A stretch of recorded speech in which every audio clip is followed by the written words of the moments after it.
नमस्कार छात्रों, aviator academic classes में आपका स्वागत है। मैं हूं देवेश जादौन।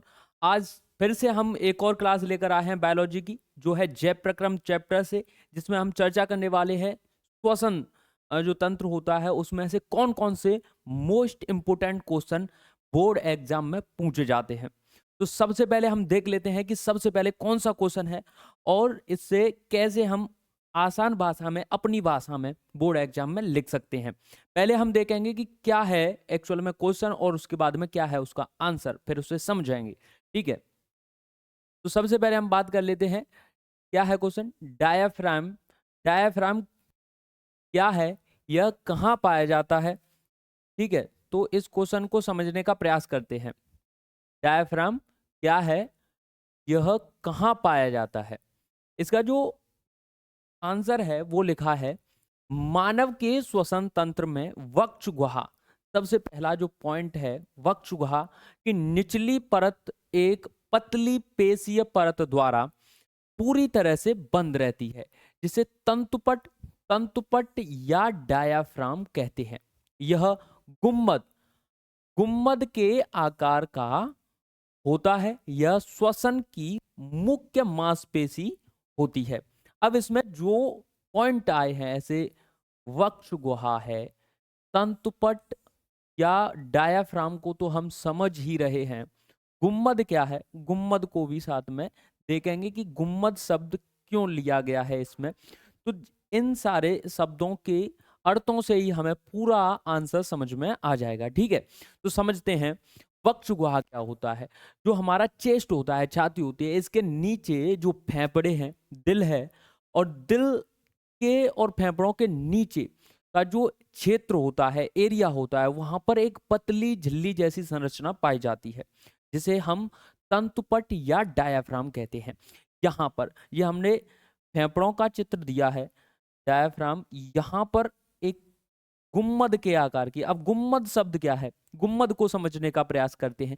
गुम्मद क्या होता है, जो अर्धगोलाकार संरचनाएं होती हैं उन्हें गुम्मद कहते हैं। अर्धगोलाकार संरचना, ऐसे ये अर्धगोलाकार संरचना है।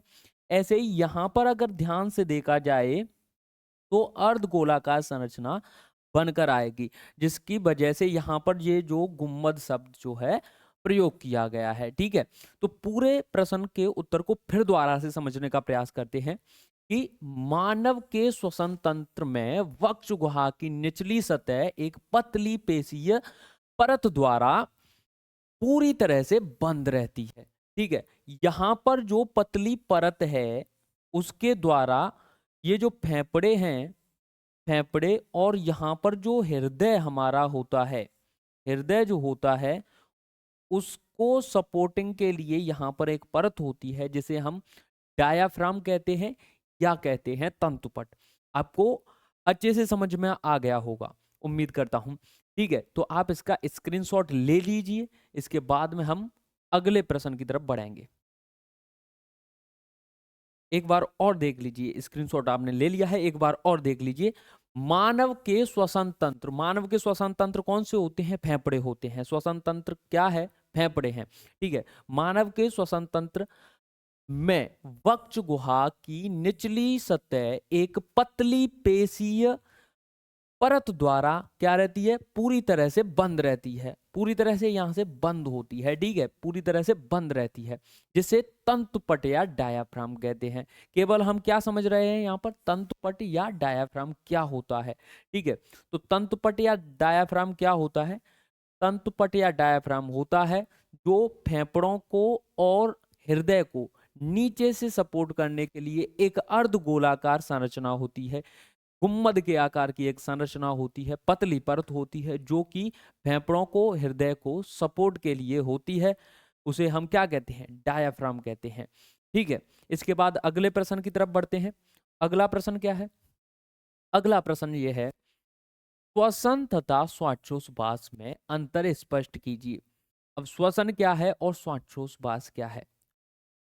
अगर हम 10th तक आ गए हैं तो श्वासोच्छ्वास हम पढ़ चुके हैं, लेकिन अगर श्वसन की बात करें तो केवल और केवल जब हम 8th तक पढ़ते हैं तो हमें केवल ये समझाया जाता है कि सांस लेना और सांस को छोड़ना क्या कहलाता है, श्वसन कहलाता है। लेकिन वास्तविकता में श्वसन की ये डेफिनेशन है ही नहीं।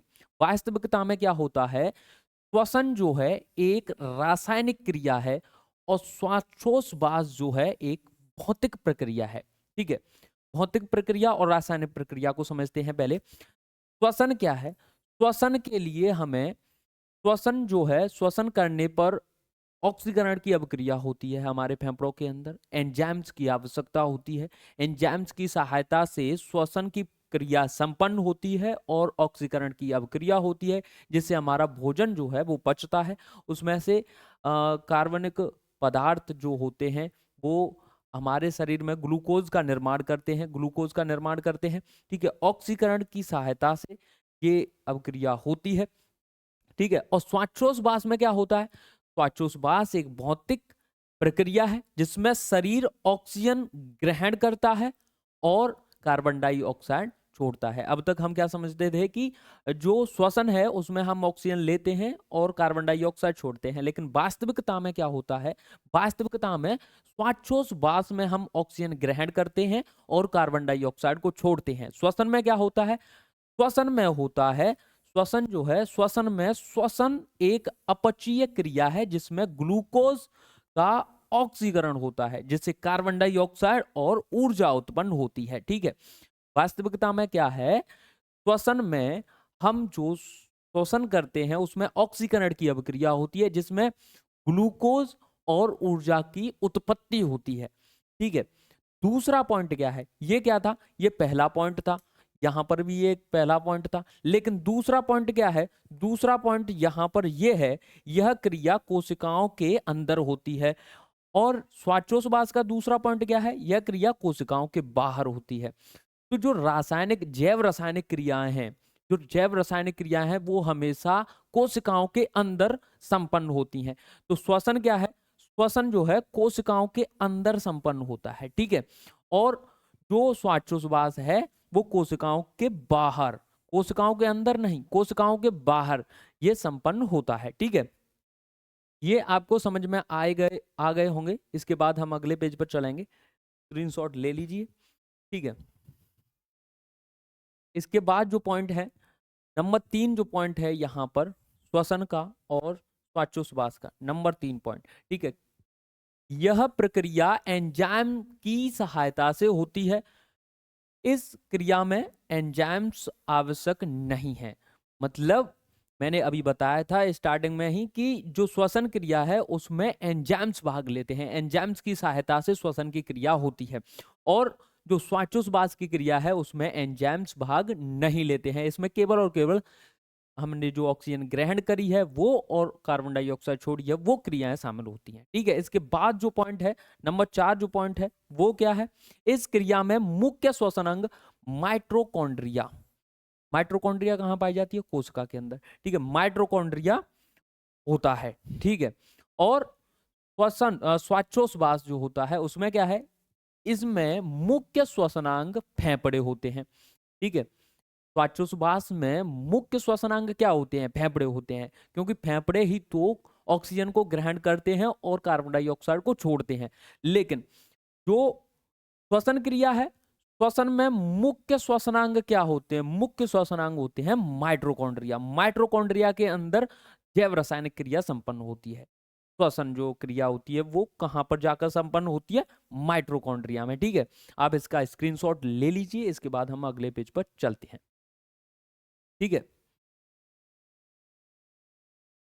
इसके बाद जो अगला प्रश्न है ये लॉन्ग आंसर वाला क्वेश्चन है। ठीक है, इसे पहले पढ़ते हैं, क्वेश्चन को समझते हैं क्या पूछ रहा है। श्वसन की परिभाषा लिखिए। मनुष्य के फेफड़ों की संरचना का सचित्र वर्णन कीजिए। इस प्रश्न को और किस हिसाब से पूछता है और कैसे पूछता है वो देखते हैं। श्वसन किसे कहते हैं? परिभाषा दीजिए, या श्वसन किसे कहते हैं, एक ही बात है। मनुष्य के श्वसन अंगों का निम्नांकित चित्र बनाकर उनके कार्यों का वर्णन कीजिए। ठीक है, दो तरीके से इस प्रश्न को पूछ लेता है, और भी तरीके हो सकते हैं, जैसे कि पूछ ले कि श्वसन तंत्र का सचित्र वर्णन करिए। ठीक है, तो ये है।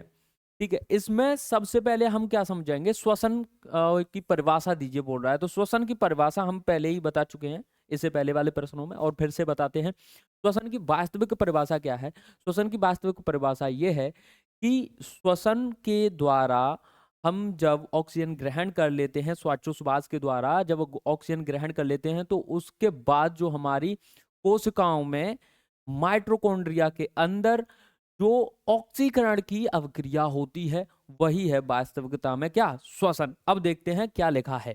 ठीक है, श्वसन जीवित कोशिकाओं में होने वाली सभी एंजाइम अवक्रियाओं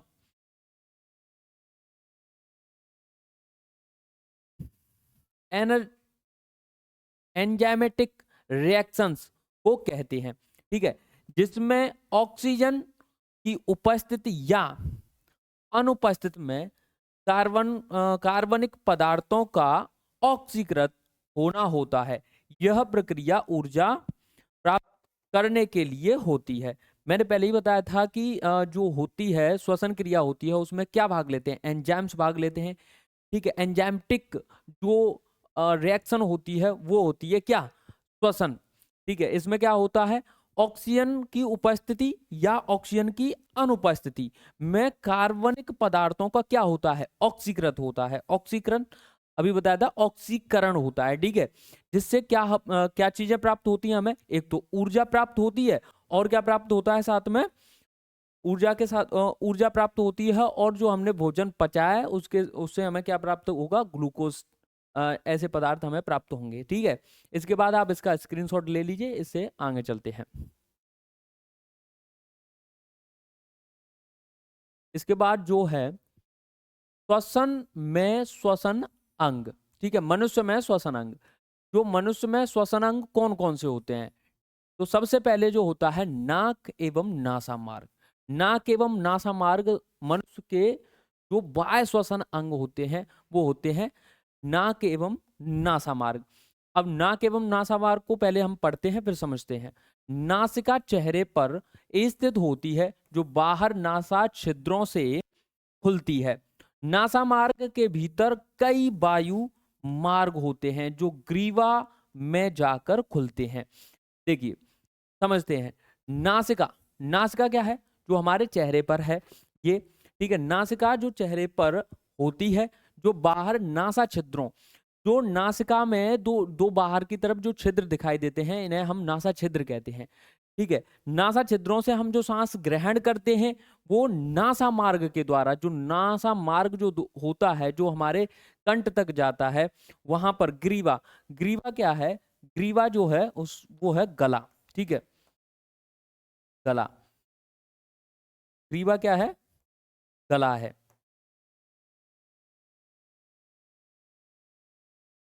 गले तक नासा मार्ग के जो छिद्र हैं गले तक जाती है नासा मार्ग, वहां पर गले में जाकर खुल जाते हैं।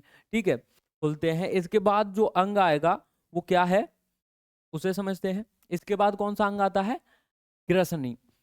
नासा मार्ग से वायु गले में स्थित ग्रसनी में आती है।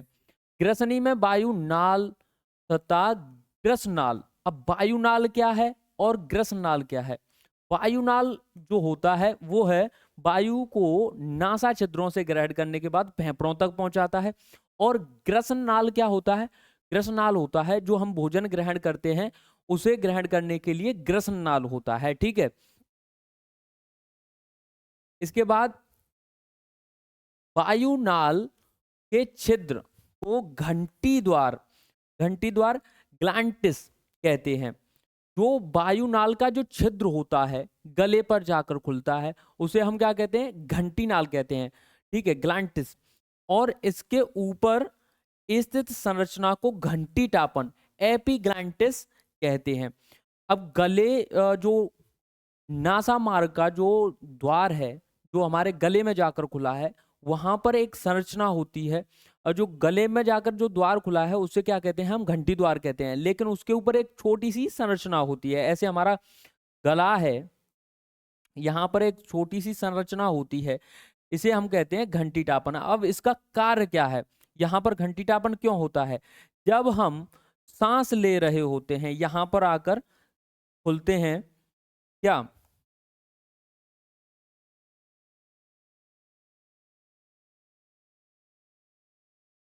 नासामार्ग यहाँ पर आकर खुलेंगे, यहाँ पर होगा घंटीटापन। जब हम खाना खाते हैं, भोजन ग्रहण करते हैं, तो ये घंटीटापन का क्या कार्य है, ये इसे ढक्कन के रूप में आकर यहाँ पर बंद कर ले। ठीक है, यहाँ पर जो घंटीटापन है वो घंटी द्वार को क्या करेगा, बंद करेगा भोजन ग्रहण करने के समय। ठीक है, तो ये है ग्रसनी, घंटीटापन और घंटी द्वार के कार्य। इसके बाद में हम बात करते हैं और क्या है, इसके बाद में है वायुनाल। वायुनाल क्या है, वायुनाल जो फेफड़ों तक हवा ले जाता है। वायुनाल क्या होता है, हवा को कहां तक लेके जाता है, फेफड़ों तक लेके जाता है।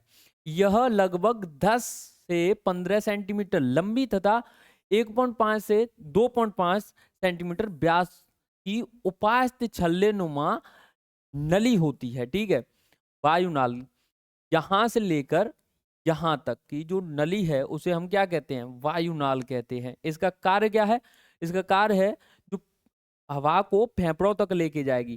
ठीक है, इसके दो भाग होते हैं। दो भाग कौन कौन से होते हैं, एक तो होता है कंठ या स्वरतंत्र और एक होता है श्वास नली। ठीक है, अब इसके बाद हम बात करेंगे कंठ और स्वतंत्र श्वसन श्वास नली की। ठीक है, अगले पेज पर चलते हैं और देखते हैं कंठ या स्वर तंत्र। कंठ या स्वर तंत्र क्या है, यह वायुनाल का प्रारंभिक भाग होता है जिसमें 3 प्रकार की उपास्थि होती हैं। कंठ के भीतर वोकल कॉर्ड्स होते हैं जो आवाज उत्पन्न करते हैं। कंठ क्या है, कंठ हमारा जो है, कंठ के अंदर क्या होता है, वोकल कॉर्ड्स होते हैं जो हमारी आवाज को उत्पन्न करने में सहायता करते हैं। आवाज उत्पन्न करने के लिए क्या चीजें होती हैं हमारे गले के अंदर, वोकल कॉर्ड्स। ठीक है, इसके तीन प्रकार की उपास्थियां होती हैं। कंठ होता कहां पर है, यहां पर होता है कंठ, ये है कंठ। ठीक है, ये समझ में आ गया होगा, स्क्रीनशॉट ले लीजिए। अगले पेज पर चलते हैं। इसके बाद दूसरा क्या है, श्वास नली। श्वास नली के बारे में बात करते हैं। श्वास नली का कार्य क्या है, श्वास नली का कार्य है हमारी हम जो सांस लेते हैं उसे कहां तक पहुंचाना, उसे फेफड़ों तक पहुंचाना। और फेफड़ों में कूपिका वायु कोषों तक श्वास को पहुंचाने के लिए श्वास नली कार्य करती है। यहां से लेकर यहां तक श्वास नली कार्य करेगी, यहां से लेकर यहां तक, दोनों तरफ, दोनों फेफड़ों में। ठीक है, पढ़ते हैं। श्वास नली गर्दन में फैली होती है और वक्षगुहा तक पहुंचती है।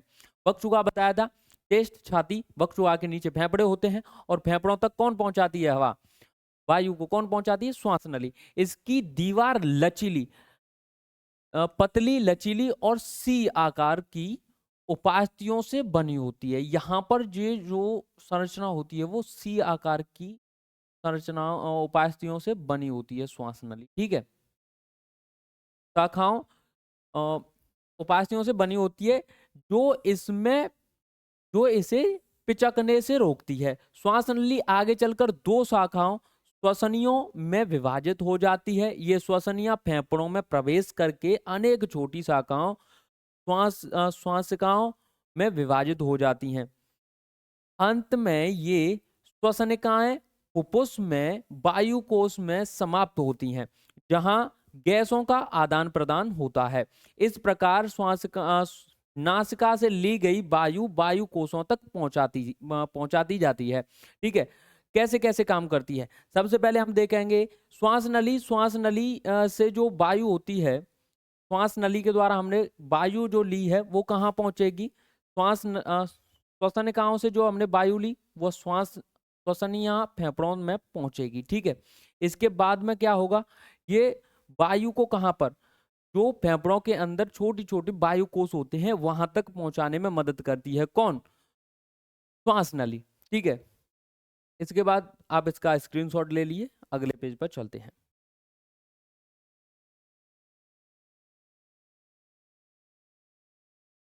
फेफड़े या फुफ्फुस, यह प्रमुख श्वसन अंग हैं। ये वक्षगुहा में स्थित होते हैं और हृदय के पास होते हैं। प्रत्येक फेफड़े के चारों ओर फुफ्फुस गुहा होती है। दाएं फेफड़े में 3 खंड और बाएं फेफड़ों में 2 खंड होते हैं।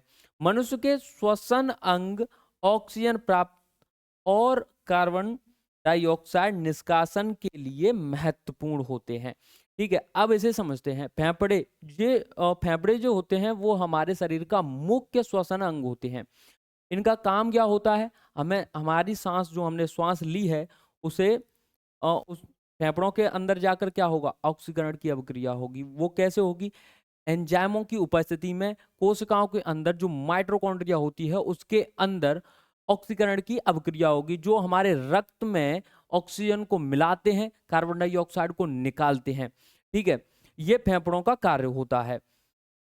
फेफड़ों में हमारे शरीर में दो फेफड़े होते हैं। दाएं फेफड़े में कितने भाग होते हैं? 3। और बाएं फेफड़े में कितने भाग होते हैं? 2।